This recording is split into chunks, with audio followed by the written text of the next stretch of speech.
Stefánia Óskarsdóttir, stjórnmálafræðingur, velkomin hingað til okkar í myndverið. Hvað segir þessi atburðarás í dag í rauninni stöðuna í íslenskum stjórnmálum? Já, hvar maður að byrja?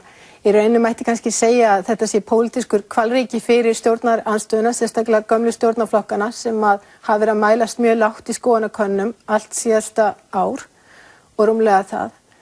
Að þetta sem sé margboðaða uppljóstur eignir Íslendinga skattaskjólum skuli núna bera að með þeim hætti líka að þar séu á lista ráðherrar og sérstaklega náttúrulega kona Sigmundar Davíðs en með það hægt að náttúrulega spila heilmikið og svona reyna að fá einhverja stöðu í pólitíkinni og það vel þekkt auðvitað bragð í stjórnmálunum að stjórnarandstaðan hún óskar eftir tillögu umræðu vantraust og fær þá sem sé umræður það í beinni útsendingu, sjónvarpi og annað slíkt.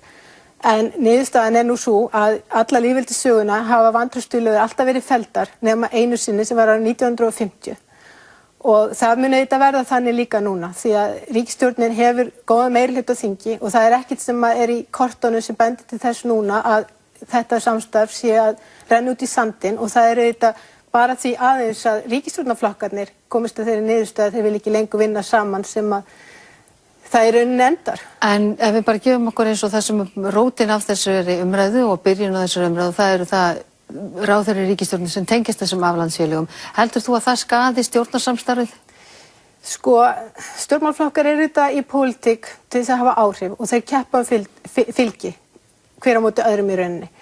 Og það alveg held ég ljóst að fólki sumir hverju misboðið. Það að segja að það sé þannig að sumir sé ríkar en aðrir í þjóðfélaginu og svo framvegis.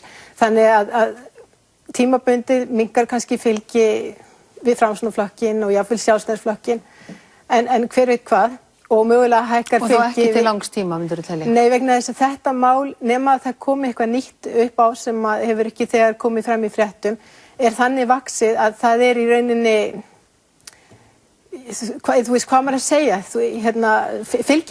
fylgið fyrir upp og niður og það koma ný mál sem keyrt á og við sjáum náttúrulega að nú að koma þinghlé mjög fljótlega, það bara 6 eða 7 vikur eftir að þessu þingi. Þú meina kannski að núna þá skaði þetta stjórnarsamstarfið ekki?